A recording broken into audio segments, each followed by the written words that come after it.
ቢያንስ ባንድ 4-5 ጉዳዮች ሊደረግ ይችላል ፈውስ። አንደኛ ፈውስ ከራሱ ከእግዚአብሔር ፈውስ ሊደረግ ይችላል ከራሱ። ሁለተኛው ፈውስ በማን ሊደረግ ይችላል?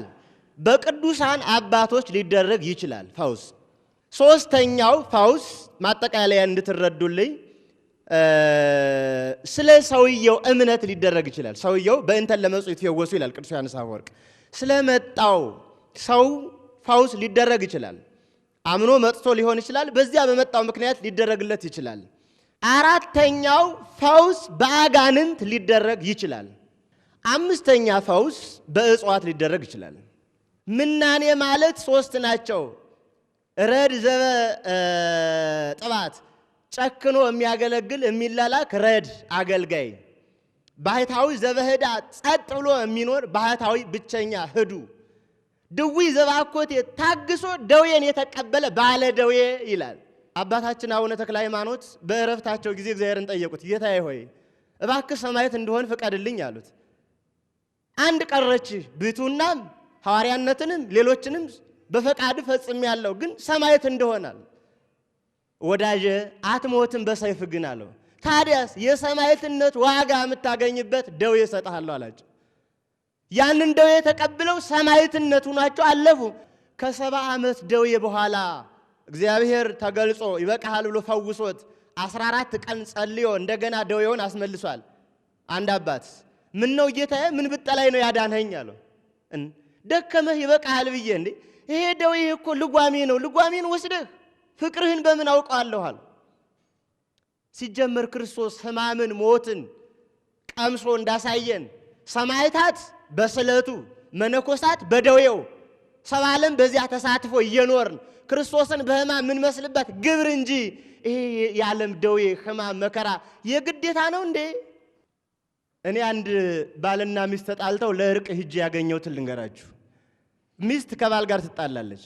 የሆነ ቦታ ደርሳ የአንድ ፎቶ ይዛ ትመጣለች። ደርሳ ስትመጣ ቤት ባለቤት ባለትዳር ነው፣ ሕጋዊ ሚስቱ ናት። ልድረስብሽ ሲላት የአባታችን ፎቶ ባለበት እንዲህ አይነት ተግባር አይገባም ትለዋለች።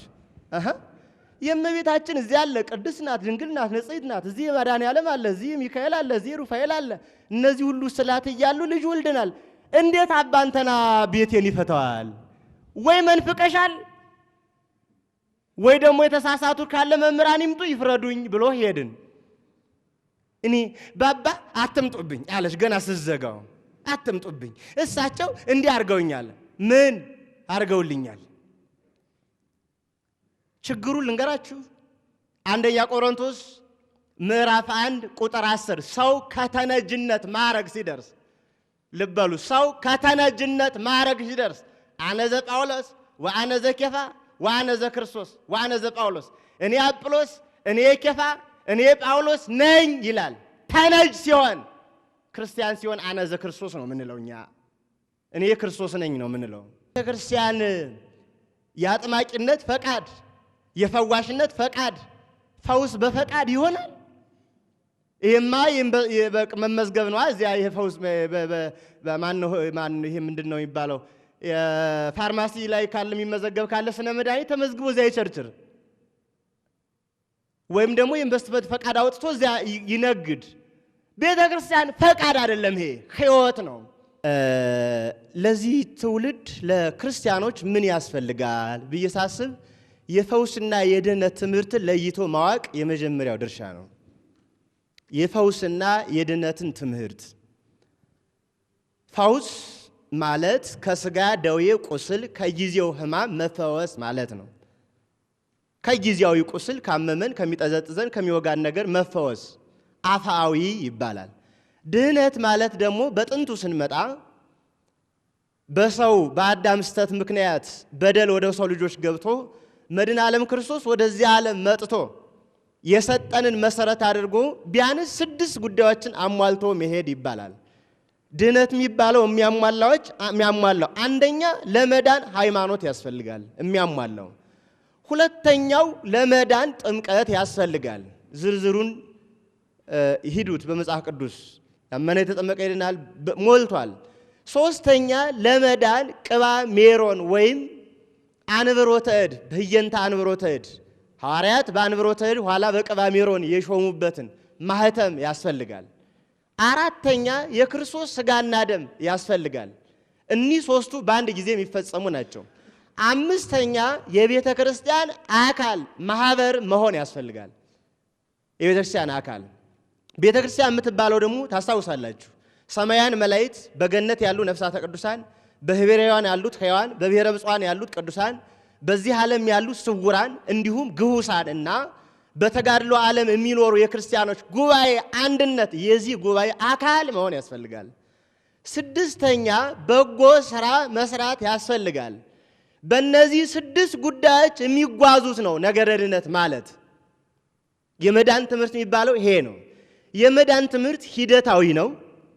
አንድ ጊዜ ተሰጥቶ የሚጨረስ አይደለም። በቃ ድንሃል ጨርሳል አንልም። ይጀምራል፣ ሲሞት ይጨርሳል። ከዚያ በኋላ ዋጋውን እያገኘ ለዘላለም ይኖራል። ፈውስ ግን ምንድነው ስንል አፋዊ ነው። ለምሳሌ ግልጽ እንዲሆንላችሁ በብሉይ ዘመን ይፈውሱ የነበሩ ነቢያት አበውና በሐዲስ ኪዳን ይፈውሱ የነበሩ ነቢያት ቅዱሳን ፈውሱ አንድ ነው። በብሉይ ስለነበሩ የብሉይ ዘመን፣ በሐዲስ ስለነበሩ የሐዲስ ዘመን ፈውስ የሚባል የለም። ፈውሱ አንድ ነው። በቃ መፈወስ ነው፣ አለቀ። ፈውስ እንዴት ይደረጋል ነው አሁን በደንብ መጽሐፍ ቅዱሳዊ ሐሳቦች እንድናይ። ፈውስ ቢያንስ በአንድ 4-5 ጉዳዮች ሊደረግ ይችላል። ፈውስ አንደኛ፣ ፈውስ ከራሱ ከእግዚአብሔር ፈውስ ሊደረግ ይችላል። ከራሱ ይሄንን አይነ ስውሩን ምራቁን ተፍሎ ፈውሶታል። ብዙ ድውያንን ፈውሷል። ሙታንን አስነስቷል። ለምጽ አንጽቷል። የማቴዎስ ወንጌል ምዕራፍ 8 መመልከት ነው። የዮሐንስ ወንጌል ምዕራፍ 9 መመልከት ሞልቷል በየቦታው። ራሱ ባለቤቱ የሚያደርገው ነው። ለምን? ሕይወትም ርሱ ነው። ሞትንም ደግሞ ፈርዶ ካመጣ ሊያመጣ የሚችል ባለቤት ራሱ ነው። ይህንን ነብዩም አስቀድሞ ነብዩም ተናግሮለታል፣ ሁሉ ስልጣን በእጁ እንደሆነ። ስለዚህ ስለ እግዚአብሔር ማብራራት የለብኝም። አንዱ እሱ ነው። ሁለተኛው ፈውስ በማን ሊደረግ ይችላል? በቅዱሳን አባቶች ሊደረግ ይችላል። ፈውስ ቅዱሳን አባቶች ለምሳሌ በጴጥሮስ፣ በቅዱስ ጳውሎስ፣ በሌሎችም አባቶች ፈውስ ይደረግ ነበረ። ሙታንን ያስነሱ እንደነበረ እነ ኤልያስ እነ ኤልሳ ታውቋል ማለት ነው። በእነዚህ አባቶች ሊደረግ ይችላል ፈውስ። ሶስተኛው ፈውስ ማጠቃለያ እንድትረዱልኝ ስለ ሰውየው እምነት ሊደረግ ይችላል። ሰውየው በእንተን ለመጹ ይትፈወሱ ይላል ቅዱስ ዮሐንስ አፈወርቅ። ስለመጣው ሰው ፈውስ ሊደረግ ይችላል። አምኖ መጥቶ ሊሆን ይችላል። በዚያ በመጣው ምክንያት ሊደረግለት ይችላል። ይህ ማለት ሃይማኖትሽ አድኖሻል፣ ሃይማኖትህ አድኖሃል ሂድ እያለ አምላካችን እንደተናገረ የሃይማኖቱ ጽናት ፈውስ ሊሰጠው ይችላል። አራተኛው ፈውስ በአጋንንት ሊደረግ ይችላል። በአጋንንት ይሄ ቅድም ወንድማችን ጠቅሰውልናል። የዮሐንስ ማቴዎስ ወንጌል ምዕራፍ 7 ቁጥር 21 ጀምሮ አቤቱ አቤቱ በስምህ ጋኔን አላስወጣንምን? ድውይስ አልፈወስንምን? ልዩ ልዩ ድንቅ ድንቅ ታምራት አላደረግንም ይሉኛል ብሏል። በአጋንንት ሊደረግ ይችላል። ይህንን የማቴዎስ ወንጌል ምዕራፍ 24 ላይ ጠቅሶታል።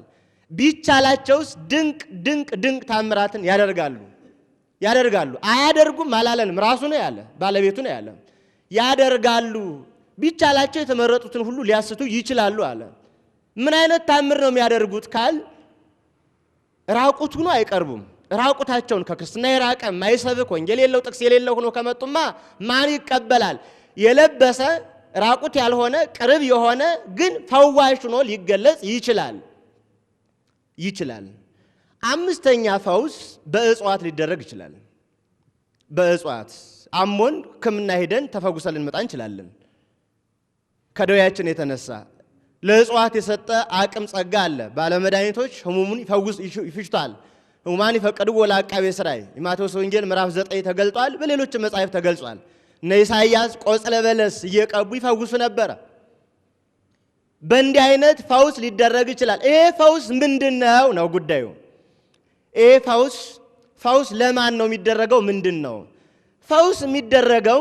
ሃይማኖቱ ላልጸና፣ አቅሙ ለደከመ፣ በጣም ገራገር ለሆኑ ሰዎች ሃይማኖታቸው እንዲጸና እንዳይክዱ እንደ ማባበያ አይነት ነው እግዚአብሔር ፈውስ የሚያደርገው።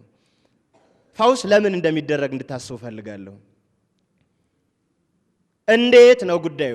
ይሄንን አነጻጽረን እንድንሄድ የተፈወሰ ጻድቅ ያልተፈወሰ ኃጥእ ነው ወይስ ምንድነው ነው ጥያቄው። አሁን እዚህ ላይ ውስጥ ላይ ያለው ራሱ ለምሳሌ ሁለተኛ ቆሮንቶስ ምዕራፍ 12 ቁጥር 7 ጀምሮ ብርሃነ ዓለም ቅዱስ ጳውሎስ ተውበኒ መላከ ሰይጣን ዘይደጉጸኒ ስጋዬ ወይኮራኒ ርስየ ራሴን የሚቀጠቅጥ ጎኔን የሚወጋ ሰይጣን ተሰጠኝ ይወጋይ ነበር ጌታዬን መላልሼ አድነይ ብዬ ለመንሁት ወኃይልሰ በደዌ ያልቅ ኃይለ ሥጋ በደዌ ያልቃል ደዌውን ካነሳሁት ጸጋውንም አነሳብሃለሁ አለኝ ስለዚህም በደዌ ልኖር ወደድሁ አለ።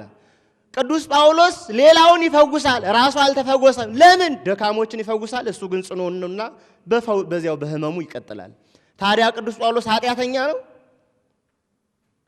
ሌላ ምሳሌ ቅዱስ ጴጥሮስ የሐዋርያት ሥራ ምዕራፍ 4 ቁጥር 15 ጀምሮ ተገልጿል።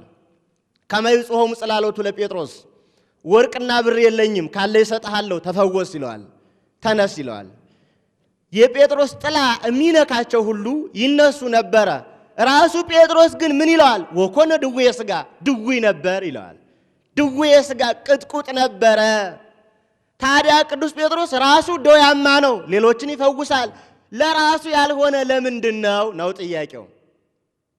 የሚፈውሰው ገና ሃይማኖቱ ስላልጸና ወንጌል ስላልሰፋ አቅማቸው ታምራት መስሏቸው እንዲሳቡ ገራገሮች በጣም እንዲመጡለት ማለማመጃ ነው። ሌላ ልጨምራችሁ ሐሳብ አንደኛ ጢሞቴዎስ ምዕራፍ 5 ከቁጥር 21 ጀምሮ ቅዱስ ጳውሎስ ልጁ ጢሞቴዎስ ምን አለው? ህዳጠ ወይነ ተወስህ በእንተ ማመ ከብድከ ወበእንተ ደዌከ ዘዘልፍ ልጄ ጢሞቴዎስ ሆይ ስለ ልብህ ደዌ ስለ ዘወትር በሽታህ ጥቂት ወይን ጠጣ አለው። እኔ አባትህ እያለሁ መጥቻ አድንሃለሁ ግድ የለም የልብስህን ጫፍ እልክልሃለሁ አላለውም? የሐዋርያት ሥራ ምዕራፍ 19 ቁጥር 11 ላይ ቅዱስ ጳውሎስ የልብሱን ጫፍ እየቆረጡ ይወስዳሉ፣ ከድውያን ሲያደርጉ ይፈወሳሉ። ታዲያ ቅዱስ ጳውሎስ ለልጁ ያልሆነው ለምንድን ነው? ልጁማ ጽኑ ነው፣ ሃይማኖት አለው። ሃይማኖት ለሌለው ለደከም አቅም ለሌለው ሰው ነው ይሄ የሚደረገው፣ ለሌለው ሰው ነው። እንዴት? ዳዊት ምን አለ? ብዙ ሕማሞሙ ለጻድቃን የጻድቃን ሕማማቸው ደዌያቸው ብዙ ነው አለ። እውነት ወንድሞቼ እህቶች፣ እውነት ስለ እውነት ከቅዱሳን ያልታመመ ሰው አለ? ደዌ የሌለበት ሰው አለ? ከነቢያት ከጻድቃን ከሰማዕታት ከሐዋርያት ከመነኮሳት ደዌ የሌለው አለ? የሚነግረኝ አለ? ይሄን የእውነት አንድ ደዌ የሌለው አባታችን አቡነ ተክለ ሃይማኖት በእረፍታቸው ጊዜ እግዚአብሔርን ጠየቁት። ጌታዬ ሆይ እባክህ ሰማዕት እንደሆን ፍቀድልኝ አሉት። አንድ ቀረች ብሕትውናም ሐዋርያነትንም ሌሎችንም በፈቃድ ፈጽሜያለሁ፣ ግን ሰማዕት እንደሆናል። ወዳጄ አትሞትም በሰይፍ ግን አለው። ታዲያስ የሰማዕትነት ዋጋ የምታገኝበት ደዌ እሰጥሃለሁ አላቸው። ያንን ደዌ ተቀብለው ሰማዕትነት ሆናቸው አለፉ። እና የታመሙ ቅዱሳን ሁሉ ኃጢአተኞች ናቸው ወደ ማለት ለመሄድ አይጥርም ወይ? ይሄ በጣም ሂደቶችን እንሄድ። በመጽሐፈ መነኮሳት በዜና አበውም የእርድና አይነቶችን 3 ናቸው ይላል። እርድና ረድ ዘባኮቴት ድውይ ዘበህዳት ረድ ዘበጠዋት ድውይ ዘባኮቴት ባህታዊ ዘበህዳት። ምናኔ ማለት 3 ናቸው። ረድ ዘበጥባት ጨክኖ የሚያገለግል የሚላላክ ረድ አገልጋይ፣ ባህታዊ ዘበህዳት ጸጥ ብሎ የሚኖር ባህታዊ ብቸኛ ህዱ፣ ድውይ ዘባኮቴት ታግሶ ደዌን የተቀበለ ባለ ደዌ ይላል። ደዌ እኮ የተጋድሎ አይነት ነው። ደዌ ምንድነው ነው? ሰውነትን ማጥሪያ፣ ስጋን ማድከሚያ፣ አቅማችን ሁሉ እየደከመ ሲሄድ ሞትን ማሳሰቢያ። ስለዚህ ትፈርሳለህ፣ ትበሰበራለህ፣ ትታመማለህ እያለ እግዚአብሔር የሚያሳስብ ቃጭል ደወል መንገሪያ ነው ማለት ነው ደዌው። ትናንትና ዛሬ 9 ትናንትና 8 ይመስለኝ ትናንት ነው ትናንት ወዲያ 8 ሐምሌ 8 ቀን ስንክሳር አንባቸዋል። አባ ሚሳኤል የተባለ አባት ለ31 ዓመት ያልጋ ቁራኛ የደዌ ዳኛ ሆኖ የኖረ መላ ገዳም ዘመኑን 70 ዓመት የኖረ 31 ዓመት ሲኖር 15 ዓመት ጠያቂ አጥቶ ወድቆ ተቀጥቅጦ ኖረ። አባ ኪሮስ ገዳማውያንን እየጎበኘ ሲሄድ እያየ ሲሄድ ከወደቀበት ዋሻ ደረሰ። አሃዱ ትራሰ ወአሐዱ ትርጋጸ፣ ቅዱስ ሚካኤል ከራስጌ፣ ቅዱስ ገብርኤል ከግርጌ፣ ቅዱስ ሩፋኤል በቀኝ ሰዳካኤል በግራ ሆነው አጅበውት አገኘ። እሱ ግን አላየም። ምን እያረጋችሁ ነው? የዚህን ሰውነት እየጠበቅን። አባ ኪሮስ ምን ያህል ነው ከታመም ነገረው። እንዲያው እባክህ ተስፋ እንዳትቆርጥ አይደለም። ምን አለው? በኃጢአቴ እኮ ነው እንዲህ የሆኑ አለው። አድነኝ ብሎ አልጠየቀም። በኃጢአቴ ነው እንዲህ የሆኑ በደዌ የተያዙ። በኋላ የሚገርመው ዜናው ላይ አንድ ታሪክ አለ በሱ ላይ። ኋላ ወደ እግዚአብሔር ጸልዮ ነፍሱን ከስጋው ለመለየት ውጪ ሲላት ነፍስ አልወጣም አለች። ለምን አላት? ከዚህ የተሻለ ማደሪያ የት ይገኛል? በደዌ የጠራ ክፉ ማያስብ ማደሪያ ይሄ ይበቃኛል፣ እዚሁ ልኑር አለችው። ኋላ ይባቤ ዳዊትን የዳዊትን ዝማሬ ሲያሰማት ሳታውቅ ተመስጣ ሄደች። በተመስጦ ያለው ይሄ ነው ያለው ይሄ ነው። እንዴ በዜና በውን ብዙ ታሪኮች አሉ እና አባ ጳኩሚስ ታሪኮች አሉ። የሌሎችም ቅዱሳን ከ70 ዓመት ደዌ በኋላ እግዚአብሔር ተገልጾ ይበቃሃል ብሎ ፈውሶት 14 ቀን ጸልዮ እንደገና ደዌውን አስመልሷል። አንድ አባት ምን ነው ጌታዬ ምን ብጠላይ ነው ያዳንኸኝ አለው። ደከመህ ይበቃሃል ብዬ እንዴ ይሄ ደዌ እኮ ልጓሜ ነው። ልጓሜን ወስደህ ፍቅርህን በምን አውቀዋለሁ አለ። ሲጀመር ክርስቶስ ሕማምን ሞትን ቀምሶ እንዳሳየን ሰማዕታት በስለቱ መነኮሳት በደዌው ሰብአ ዓለም በዚያ ተሳትፎ እየኖርን ክርስቶስን በሕማም ምን መስልበት ግብር እንጂ ይሄ የዓለም ደዌ ሕማም መከራ የግዴታ ነው እንዴ? እኛ ጭንቀታችን መዳን ላይ ነው። ንስሐ መግባት፣ መቁረብ፣ መንፈሳዊ ጣዕሙን ማየት፣ በተጋድሎ ዓለም ውስጥ መከራ እየተቀበልን ያኛውን ዓለም አልፈን መመልከት ነው። እውነት እውነት ከቅዱሳን እንዳልኋችሁ ሕማም የሌለው ደዌ የሌለው ጤነኛ የሆነ አሞት ማያቅ ያልተቀጠቀጠ የሚነግረኝ አለ? ታሪክ ታውቃለህ ወንድሜ? የሚያውቃለህን አለ ወይ? አንድ እና አሁን ደርሰን ሲቃወስብን አልታየን ሲል ነገረ ቅዱሳን ክብረ ቅዱሳን ማየት ስናጣ አሁን የመጡት ሁሉ ቅዱስ ሊመስሉን ይችላሉ። አንድ ታሪክ ልንገራችሁ። በዜና አበው ገብታችሁ እንድታነቡ እንጋብዛለን። የአባቶችን ሕይወት አበምኔቱ እንዲህ ብሎ አዘዘ።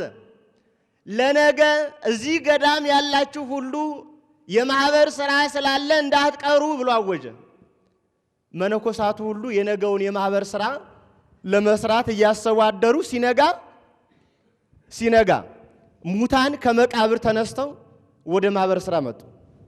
ዘወር ብሎ ሳይ መቃብሩ ተፈንቅሎ ሙታን እየተነሱ ይጓዛሉ። ምን ሆናችሁ ነው እናንተ አላቸው። እዚህ ገዳም ያላችሁ ሁሉ ለማህበር ሥራ ኑ አላልኸን አሉት። እኔ ሕያዋኑን እንጂ ሙታኑን መች አልሁኝ? መቼ ለየህ ወይ ሕያዋኑን ብለህ መች ተናገር? እዚህ ያላችሁ ሁሉ ነው ያልሃል። ምን አለ መሰላችሁ ያባት ኃጢአቴ ነው እንጂ ካረፋችሁበት የቀሰቀስኋችሁ በደሌ ነው እንጂ በእኔ በደል ነው እንጂ አለ።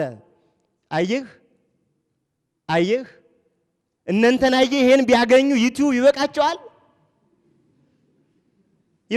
ወይ? ሲጀመር ስለ ፈውስ ነው ያወራን። በትክክል ታሞ የዳነ አለ ወይ?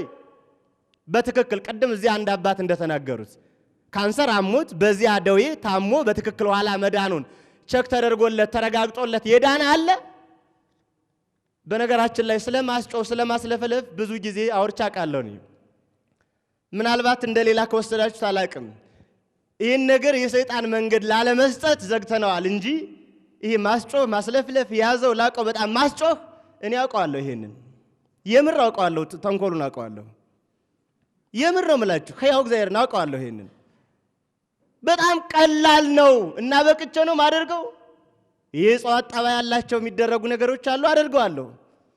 ወደፊት ካልተቻለ በትክክል በሰርቶ ማሳያ እንዲህ አይነት 2-3ቱን እየዘረን እየጣል ካላሳየን መፍትሄ የሚመጣ አይመስለኝም። ይቻላል። ይሄ እኔ ስለማውቀው ነው። ይሄንን እና እኔን ለኔ ሊመሰክርልኝ ይችላል? አይችልም። ወደ ጥያቄዎቹ ስንመጣ ቤተ ክርስቲያን ፈቃድ የሰጠቻቸው ስላሉ ስለነንተና ስለነማን ነው? ጎበዝ ወንድሞቻችን እህቶቻችን፣ ስለነንተና አይደለም ጥያቄያችን። ኦርቶዶክሳዊ ጠባይ ስለሌላቸው ነው። መለካት ያንተ ጉዳይ ነው። የማይመጥኑ ከሆኑ ለክተተዋቸው። ኦርቶዶክሳዊ ካልሆኑ የማይመጥኑ ከሆኑ ክርስትናው የማይገልጣቸው ከሆኑ ተዋቸው። ሲጀመር ፈውስ ግዴታ ነው እንዴ? ግዴታ ነው ወይ? አሁን ያለንን ችግር ልንገራችሁ። በጣም ብዙ ክርስቲያን ግለሰብ አምላኪ ነው። እኔ አንድ ባልና ሚስት ተጣልተው ለእርቅ ሂጄ ያገኘሁትን ልንገራችሁ። ሚስት ከባል ጋር ትጣላለች። የሆነ ቦታ ደርሳ የአንድ ፎቶ ይዛ ትመጣለች።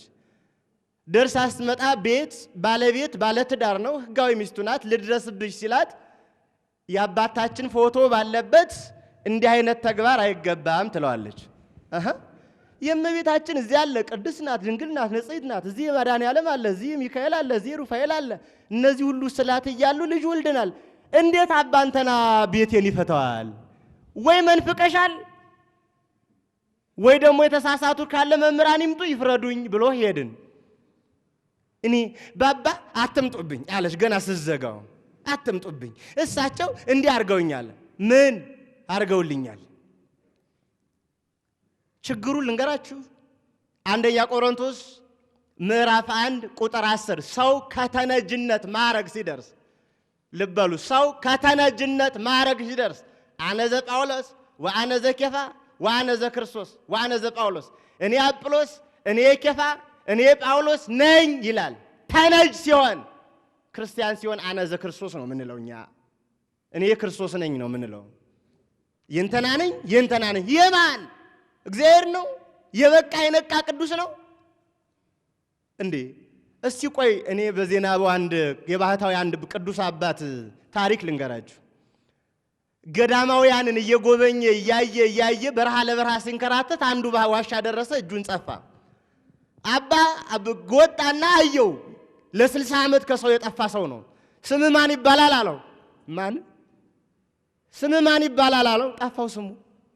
ስሜ ማን ነው? 60 ዓመት ተጠርቶ ያቅማ ከሰው ተለይቶ ነው የሚኖረው።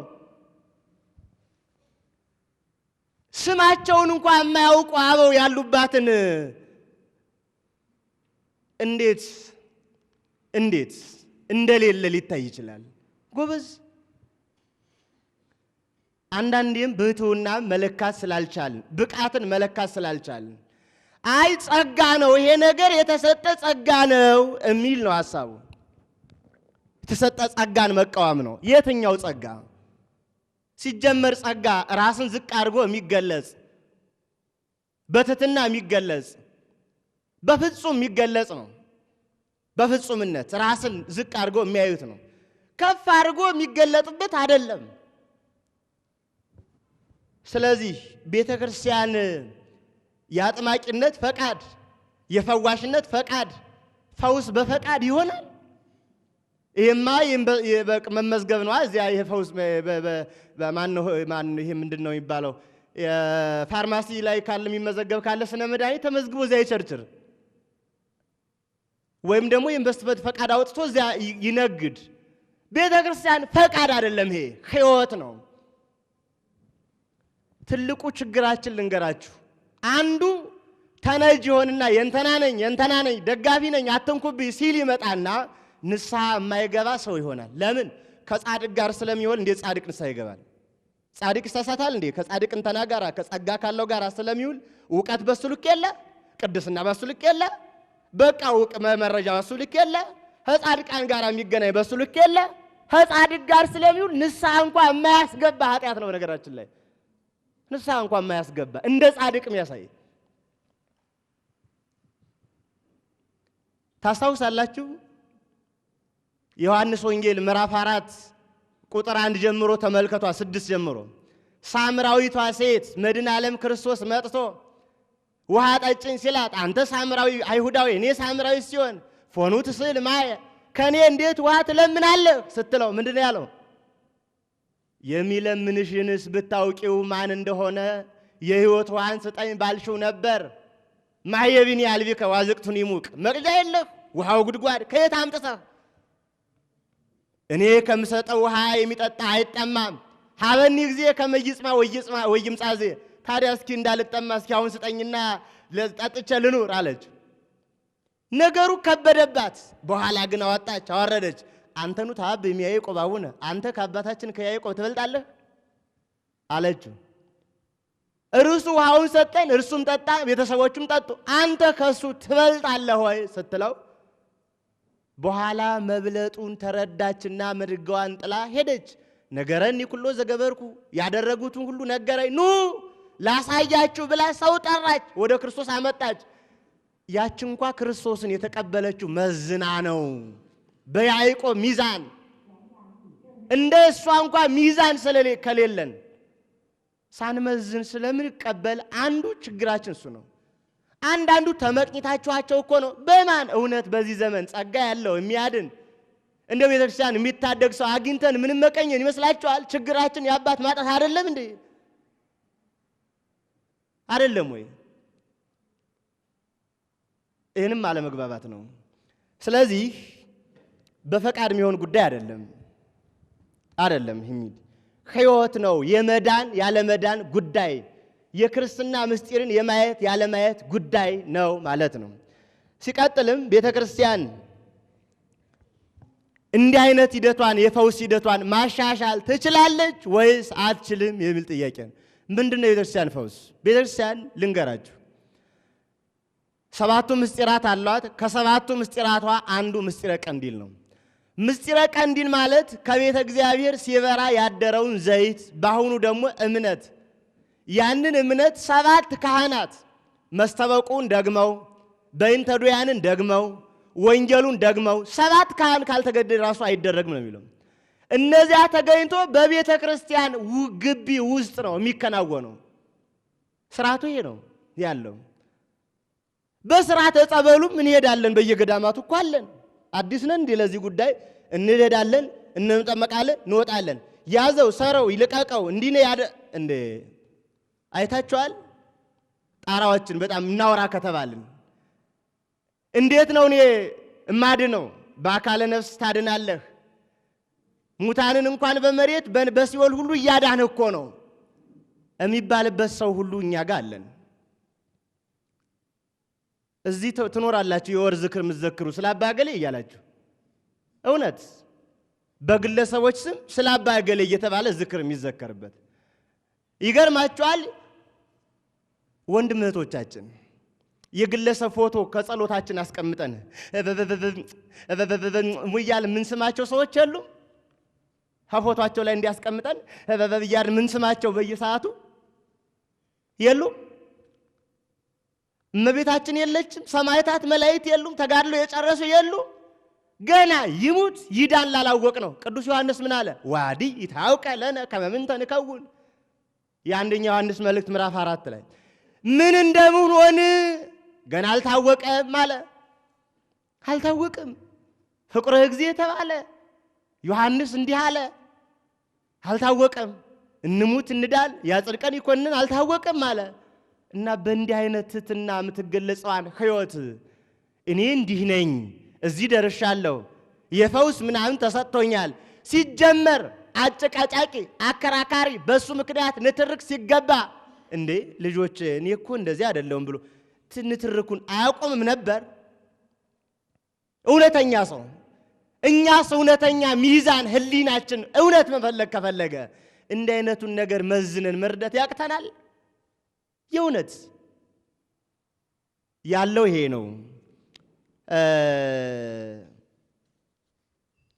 እያንዳንዳቸው እየተጠሩ ቢነገሩ ምን ችግር አለው? አሁን እሱ ነው ችግሩ። እኛም የእንትና የሆነ ጣዖት እናበጃለን፣ የግል ጣዖት እናበጃለን እንዳይነካብን ይላል። አሁን የዚህ ዘመን ችግራችን የሰባኪ አድናቂ፣ የጥናቂ አድናቂ፣ የዘማሪ አድናቂ፣ የሆነ ባታዊ አድናቂ፣ ተከታይ የክርስቶስ ግን የለውም።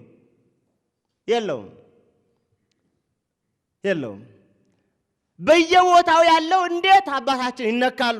ክርስቶስ ሲነካ ሩቅ ቢሲ ወልደ ዮሴፍ ሲሉት የት አለህ? ድንግል ማርያም ቅድስት ክብር ይደሎ ስማ እንዳልሆነ አድርገው ሲናገሩት አለ። ጻድቃን ሰማዕታት ሕይወት አልባ ሆነው ሟች ናቸው፣ ሙተዋል፣ የሉም ሲባሉ ይነድሃል፣ ይቆጫል። አያንተና አባ ገሌ ሲመጡ በጣም ያስጨንቀን። በነገራችን ላይ በዚህ ዘመን የሥራ ፊልድ መሆኑን ልነግራችሁ ፈልጋለሁ። ባህታዊነት፣ ዘማሪነት፣ ሰባኪነት የሥራ መደብ ነው። ለምን ካላችሁ ማንም ተነስቶ ያለ አንተ ለኔ ካለ ዘማሪ ይሆናል አይደለ? ማንም ተነስቶ ወገን ስማ መከራ እንዲሆነ ነው ኑ ፈውስ አለ እግዚአብሔር የሰጠኝ ጸጋ ነው እናንተ ለማገልገል ነው ካለ ባህታዊ እንተና ይሆናል። ስማ የእግዚአብሔር ቤተሰቦች ምዕመናን ካለ ሰባኪ እንተና ይሆናል። የእህል ጣዕም እንጂ የትምህርት ጣዕም ማይለይ ሰው አልፈጠርንም። የእህል ጣዕም ብቻ የሚለይ የትምህርት ጣዕም፣ የቅድስና ጣዕም፣ የታምራት ጣዕም፣ የዝማሬና የቅድስና ጣዕም የማይለይ የሚወራውን ብቻ የሚለይ ሆኖ ደና የለበሱ ዘና የሚያወሩ በጣም ፊት ለፊት ዩቲዩብ ላይ ምና የሚያያቸው እንዴ ባህታዊነት እንዲህ ነው እንዴ ጎበዝ እየተጋደሉ በየገዳሙ ያሉትን አስቡ እንጂ ጎበዝ በየገዳሙ ያሉትን ምንም የሌላቸውን እንኳን እንደዚህ ሊሆኑ እጃቸው ላይ ሳንቲም ነክተው ማያውቁትን ምንም አቅሙ ጸጋው እያላቸው የሚሸሹትን መመልከት ይጠይቃል።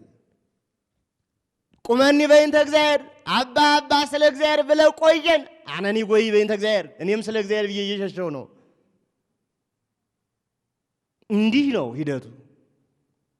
ባህታዊ ካስፈለገን ወደ ማህበረ ሥላሴ አንወርድም፣ ወደ ነዳጋ አንወርድም፣ ወደ ዋልድባ አንወርድም። እስኪ ሂድና አባታችን የበቁ የነቁ 40 ዓመት የኖሩ እስኪ ፈውሱ ይበላቸው ሂደ እንዴ ጉዳያቸው ነው። ንስሐ ግባ ነው ጉዳዩ። ከተሜዎች ብልጦች ናቸው። ስነ ልቡናችን ያውቃሉ፣ ጠባያችን ያውቃሉ። ለኛ እንዲመች አድርገው ርዕስ ይመርጣሉ፣ ይነዱናል፣ መንጋ ያረጉናል። ችግራችን ይሄ ነው። እኔ ከዚህ መላቀቅ መቻል ነው አንዱ ጉዳዩ። ስለዚህ የቀደሙ ሐዋርያት እስከ መፈወስ ጸጋ ነበራቸው። የዛሬ መምህራን ግን እየፈወሱ አይደለም፣ ማስተማር ብቻ ነው። ፈውስ ካላደረጉ ደግሞ ከሐዋርያት ትምህርት ተለይተዋል እንደማለት። ሐሳቡን አንስቻለሁ። ሐዋርያት ዓለምን ለማስተማር በጨለማው በድፍኑ ዓለም ነው የወጡት።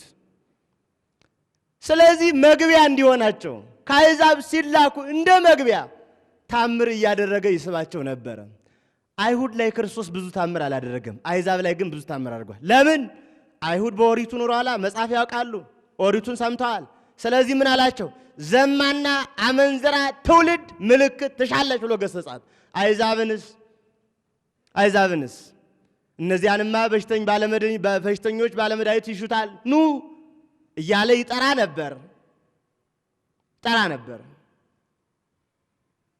ታዲያ ሐዋርያት ለመግቢያ ለማስተማሪያ ያደረጉት ማለት የሐዋርያነት ትምህርት ቀርቷል ማለት ነው ወይ? አሁን የሐዋርያት ትምህርት ስብከተ ወንጌል አስተምሮ ያመኑት አስተምሮ ሃይማኖት ያ በጠራ በነቃ ሳይበረስ ሳይከለስ ሳይናወጥ ያውርቱ ትምህርት እጃችን ላይ አለ። ምንድነው የጎደለን? ዶግማቸው ጎሎናል፣ ቀኖናቸው ጎሎናል፣ ትውፊታቸው ጎሎናል፣ ስርዓታቸው ጎሎናል። አልጎደለንም። የቤተ ክርስቲያኗ ትምህርት ነው። ፈውስ ግን አፋዊ ነው። ፈውስ ግላዊ ነው። ፈውስ አፋዊ ነው። ፈውስ ስጋዊ ነው። ፈውስ ጊዜያዊ ነው። ይሄ ግዴታ አይደለም። እነሱም ደያማ ነበሩ። ድህነታዊ ጉዳይ የሐዋርያት ትምህርት ግን ቤተክርስቲያን የላትም። መምህራን አያስተምሩም።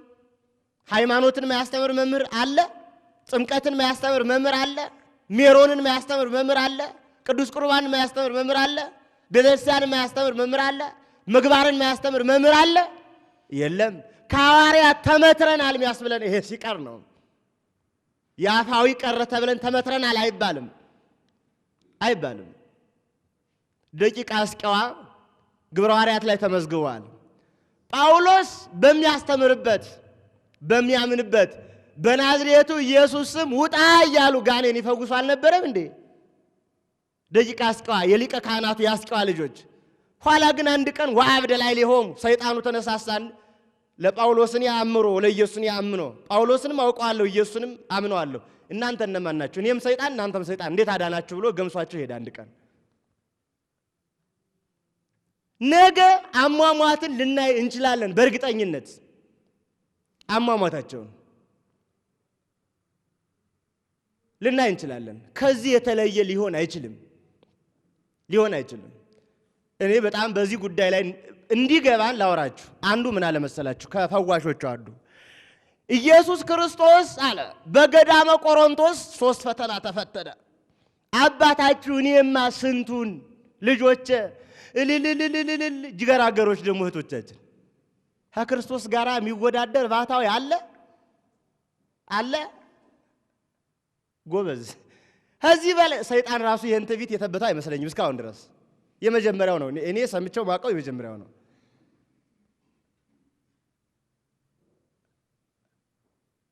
እንዴ ነፍሳትን እንዴት እንደማድን እንደማዋጣ እንዴት ነው የሚያዋጡት?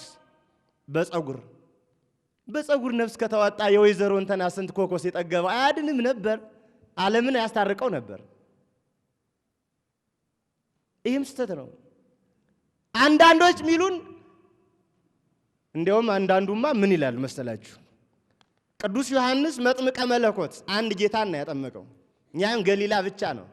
እኔማ ዓለሙን አስታረቁ አጠመቁ። ጎበዝ ዮሐንስ 30 ዓመት በምድረ በዳ ሳይበላ ሳይጠጣ ኑሮ ከዚያም በኋላ ራጉኤል በትጋው ወዮ በጽድቁ ራጉኤል በትጋቱ ወዮ በጽድቁ የማይዳሰሱትን መለኮትን ከዳሰሰው ጋር የሚነጻጸር ትዕቢት እስካሁን ተነስቷል ከኛ ዘመን ውጪ።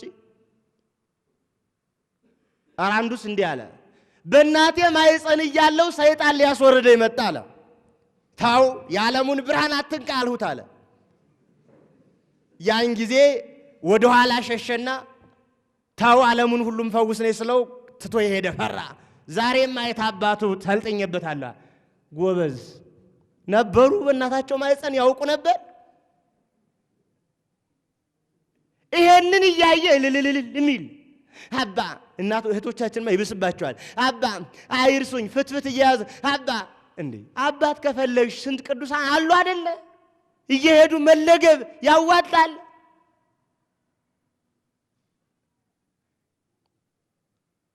እንዲህ አይነት ድካም ነው አሁን ያገኘ፣ እንዲህ አይነት ስንፍና ነው ያገኘን እና ከሐዋርያት ጋር የሚነጻጸሩ አይደሉም። አካለ ትምህርት ያልሆነውን የቤተ ክርስቲያን ያስተምሮ የመጨረሻ ትምህርት ያልሆነውን እያነሳን ትምህርተ ድነትን እየጣል ልንሄድ አንችልም። ወስጋውም ለጻድቃን ከላራዊት ገዳም ከተቻለ የጻድቃን ስጋ ላራዊትና ለምድረ በዳ አውሬዎች ነው። እስከዚያ ድረስ ይደርሳል። እስከተቻለ እኛ የማነን? የክርስቶስ ምን ሁነን? መከራ አይንካይ፣ ደዌ አይንካይ፣ ፈውስ ላገኝ፣ በቃ አልጨነቅ እያልን ክርስቶስን መምሰል እንችላለን ወይ? እንዳስተማረ አስተምረን፣ ወይ እንደመነነ መንነን፣ ወይ መከራ እንደተቀበለ ተቀብለን፣ ወይ በመስቀል ደሙ እንዳፈሰሰ በሰማዕትነት ሙተን፣ ወይ 5 እንጀራ እንደዘከረን ሰጥተን መጽውተን ምን መስልበት መንገድ ከሌለ የክርስቶስ መሆን እንችላለን? አንችልም። ይሄ ሕማማችን የክርስቶስ መሆኛ መንገድ ነው።